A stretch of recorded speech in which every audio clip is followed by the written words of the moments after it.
Share करूँगी। कभी कभी ऐसा होता है कि सहरी के टाइम हमारी आँख नहीं खुलती, तो 10 मिनट होते हैं बकाया, तो उसके लिए जल्दी जल्दी हम फ्रीज़र में अगर पराठे पड़े हों तो हम इसे फ्राई कर लेंगे। इसके लिए मैंने ये फाइन आटा लिया है, जो कि आम आटों से हटके होता है, थोड़ा सा दानेदार और थोड़ा सा मैदे से मिलता जुलता होता है। अगर आपके पास ये मौजूद नहीं है तो घर का चक्की का आटा लें 1 कप, और 1 कप आप इसके अंदर मैदा शामिल कर दें, तो इससे मिलता जुलता ही ये बन जाएगा, वरना ये आम करियाने की स्टोर से भी मिल जाता है। इसके लिए हस्बे ज़रूरत मैंने आटा लिया है और चीज़ी पराठा भी बनाऊंगी। ये भी आपके साथ एक रेसिपी शेयर करूंगी इसी के अंदर। तो मैंने चीज़ स्लाइस लिए हैं और चीनी ली है 1 टीस्पून, आधा टीस्पून नमक, और इसके लिए मैं बटर पेपर का भी इस्तेमाल करूंगी। सबसे पहले मैं डो की तैयारी करूंगी। डो के लिए मैंने आटे को छान कर लेना है, और इसके अंदर नमक चला गया आधा टीस्पून, और 1 टीस्पून ही इसके अंदर चीनी इसके अंदर अच्छा कलर लेके आएगी। अब मैं इसे अच्छी तरह मिला लूँगी। अगर आपके पास दूध मौजूद है तो आप इसे दूध से भी गूंद कर तैयार कर सकते हैं। अगर आपके पास खुश्क दूध है तो 1 टेबलस्पून इसके अंदर खुश्क दूध भी शामिल कर दें। मेरे पास खुश्क दूध मौजूद है, मैं 1 टीस्पून इसके अंदर खुश्क दूध का इस्तेमाल कर दूँगी। अब थोड़ा थोड़ा पानी डालकर मैंने इसकी डो तैयार करनी है। जिस तरह हम घर की चपाती का आटा गूंथते हैं, सिर्फ उससे हल्की सी सख्त होनी चाहिए, ज़रा नरम नहीं होनी चाहिए, क्योंकि जब हम इसे रेस्ट पे रखेंगे तो ये थोड़ी सी लूज़ हो जाती है।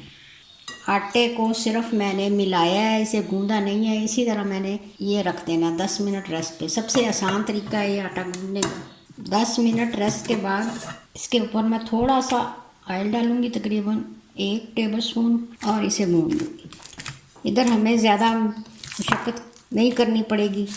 इसी तरह मैंने 5 मिनट इसे गूंदना है। ये देखें हमारी कितनी अच्छी डो तैयार हुई है। अब मैं इसके हाथ के हाथ ही पेड़े बना लूँगी। इधर काउंटर को मैंने साफ़ कर लेना है, और थोड़ा सा मैंने ये आटा डस्ट करना है, और ये सारा गूंदा हुआ आटा ऊपर रखूँगी और इसका एक रोल बनाऊँगी। अब मैं इसके बराबर पेड़े काट लूँगी। इस तरह पेड़े जल्दी से भी बन जाते हैं और आसानी से भी ये कट जाते हैं। अब मैं इसे फोल्ड करते हुए इसके पेड़े तैयार कर लूँगी। इसी तरह मैं सारे बनाकर तैयार करती हूँ। पेड़े हमारे तैयार हो गए हैं। अब मैं इसे ढक दूँगी। 5 मिनट मैंने इसे रेस्ट पे रखना है। 5 मिनट के रेस्ट के बाद मैं इसे बेलूँगी।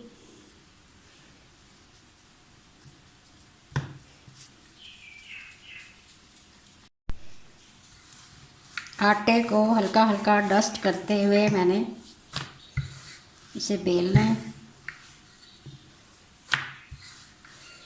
और मैंने इसे इधर रख देना। फिर ये दूसरा पेड़ा उठाना है और इसे भी मैंने इसी तरह बेल कर तैयार करना है।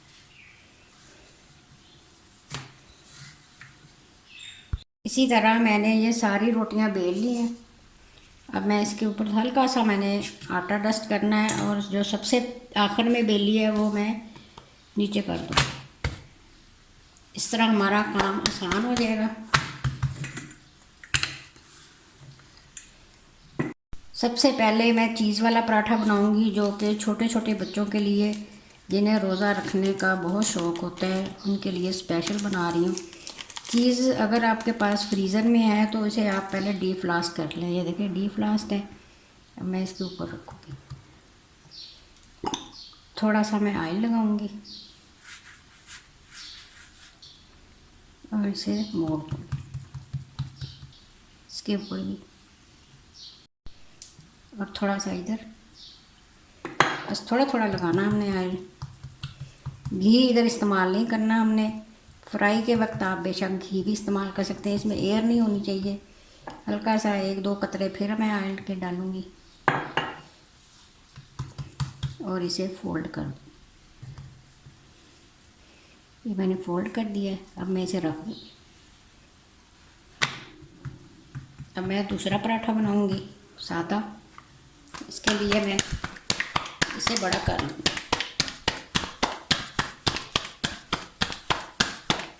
जिस तरह हम चपाती बनाते हैं इस तरह हमने बड़ा कर लेना है और इसके ऊपर ऑयल लगा दें। इसके ऊपर कोई मैदा या कॉर्नफ्लोर हमने डस्ट नहीं करना और इस तरह उठाते हुए मैंने इस तरह रखना है, फिर इस तरह उठाकर इस तरह रखना है। इसी तरह मैंने करते हुए पूरी रोटी को एक इसी तरह मिला लेना। अब मैंने इसे टैप करना है, हल्का सा टैप करना है मैंने,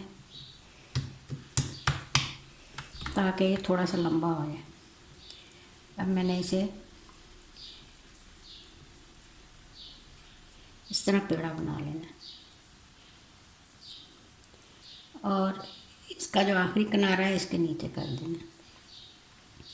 इसे भी मैं रख दूँगी, इसी तरह मैंने रख देना है ताकि थोड़ा सा ये रेस्ट पे आ जाए।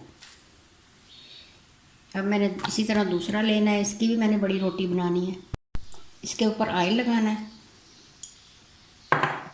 जो तरीका आपको आसान लगता है आप उस तरीके से बनाएं और इसी इस तरह लंबा करना है, इसी तरह उठा लेना है मैंने, इस तरह लंबा करना है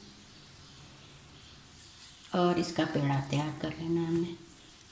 ये सबसे आसान तरीका है और इसे 2 उंगलियों से इस तरह लपेट देना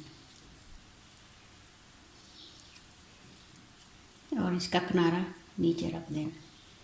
ये देखिए,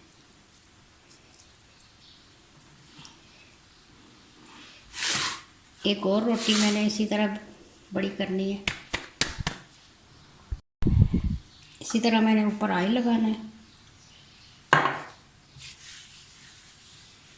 जिस तरह हमारी दादी नानियाँ बनाती थी रोल बनाकर, इस तरह मैंने इसका रोल बना देना है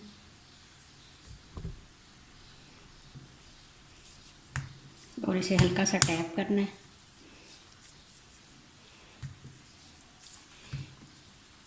और इसे बल देना है, हल्का सा बल देना है, बल देते जाना है और इसके ऊपर रखते जाना है। ये हमारी दादी नानियों का तरीका है, ये भी बेहतरीन है। इसी तरह मैं सारे बनाकर तैयार करती हूँ। पेड़े हमारे तैयार हो गए हैं, मैं साइड पे रखूँगी। सबसे पहले मैंने जो पेड़ा बनाया था उसे मैं उठाऊँगी और उसे बेलूँगी। इसे बेलने के लिए मैंने कम से कम आटे का इस्तेमाल करना है, जो खुश्क आटा मैंने लगाना है और इसे इस तरह बेल दें।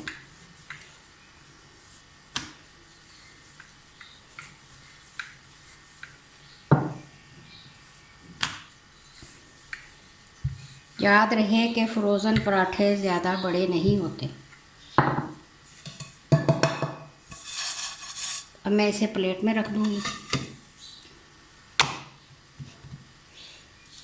इसी तरह मैं ये दूसरा भी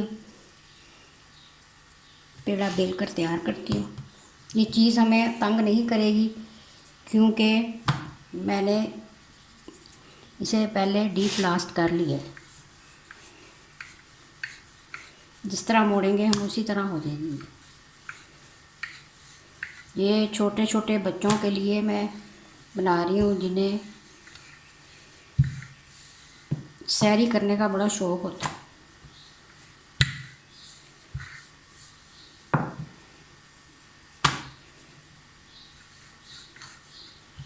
इस तरह कुछ हाथ से फैला लें, कुछ इस तरह फैला लें। इसी तरह ये मैंने बनाकर तैयार कर लिया है। अब इसमें से मैं सबसे पहले मैंने जो पेड़ा बनाया था उसे उठाऊंगी और इसे इस तरह हाथ से फैला दूंगी। जिस तरह आपको आसानी लगती है उसी तरह आप इसे फैलाएं। मकसद ये है कि हमने इसके ऊपर ज़्यादा मैदा डस्ट नहीं करना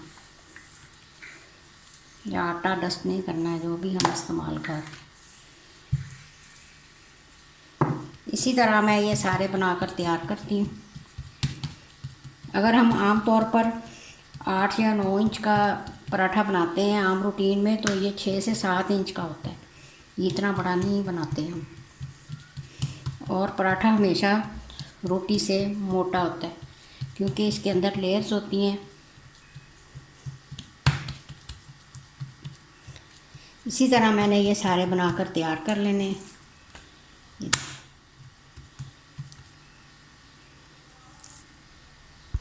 इधर मैंने एक तवा लिया और चूल्हे पर रख दिया, और ये ज़रा तेज़ गर्म होना चाहिए, ठंडे तवे पर नहीं हमने इसे डालना। और 80% हमने कच्चा रखना है, सिर्फ 20% मैंने इसे पकाना है।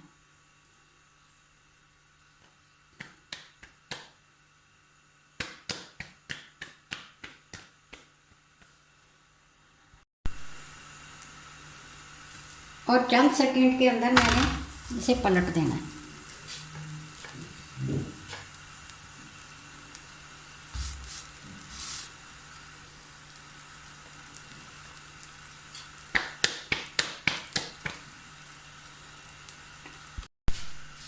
फ्रोज़न पराठों के लिए अब मैं सादे वाले पराठे को इसी तरह सेक लूँगी।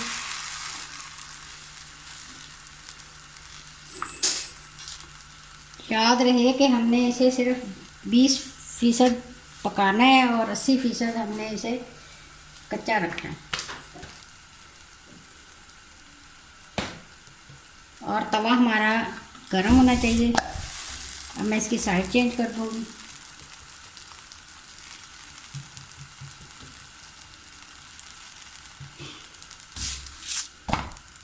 बस तकरीबन 15 सेकंड में नहीं लगे होंगे, ये हमारा फ्रोज़न पराठा बनकर तैयार हो गया है। और मैं इसी तरह ये दूसरा वाला डालूंगी। अब जल्दी जल्दी हमें काम करना है क्योंकि हमारा तवा गर्म हो चुका है। अब मैं इसकी साइड चेंज करूँगी।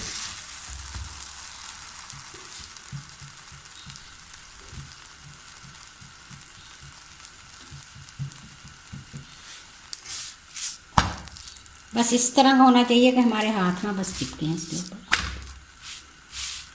और ज़्यादा भी हमने इसे कुक नहीं करना क्योंकि हमने बाद में भी इसे पकाना है। अब मैं इसे उतार लूँगी। इसी तरह मैं सारे बनाकर तैयार करती हूँ।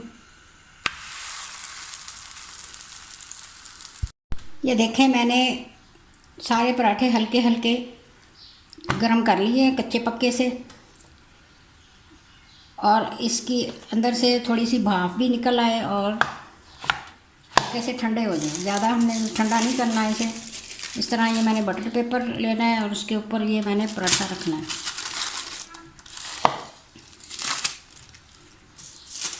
फिर मैंने बटर पेपर लेना है और इसी तरह ये मैंने पराठा रख देना है। आप दो मिला के भी रख सकती हैं क्योंकि इसमें कोई टेंशन वाली बात नहीं है कि ये चिपकेंगे। इकट्ठे भी आप रख दें, मगर एहतियातन मैं इसे रख रही हूँ ताकि उस वक्त हमें कोई परेशानी ना हो। इसी तरह मैं ये सारे रख कर तैयार करती हूँ। ये देखें, आपको बल नज़र आ रहे होंगे इसके कितने अच्छे बने हैं। इसी तरह सारे मैं तैयार करती हूँ। घर से कोई भी आप जिप लॉक बैग ले लें या कोई शॉपर ले लें, तो उसके अंदर हम ये डाल देंगे। जिसमें चीनी वगैरह आती है या कोई और ग्रोसरी का सामान आता है वो भी चलेगा क्योंकि हमने घर से चलाना है सारा कुछ। तो ये मैं इसके अंदर डाल दूँ।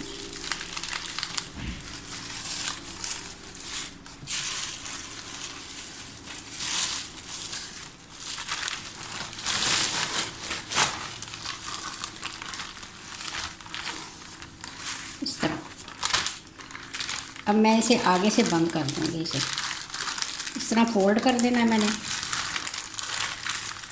ये देखो, इस तरह ये हमारे फ्रोज़न पराठे पैक हो गए।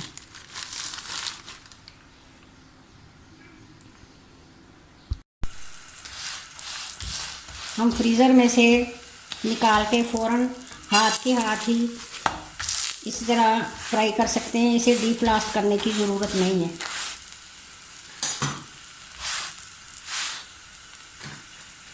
ये देखें कितना प्यारा इस पे गोल्डन कलर आया है और उसकी लेयर्स देखें कितनी खुल गई हैं।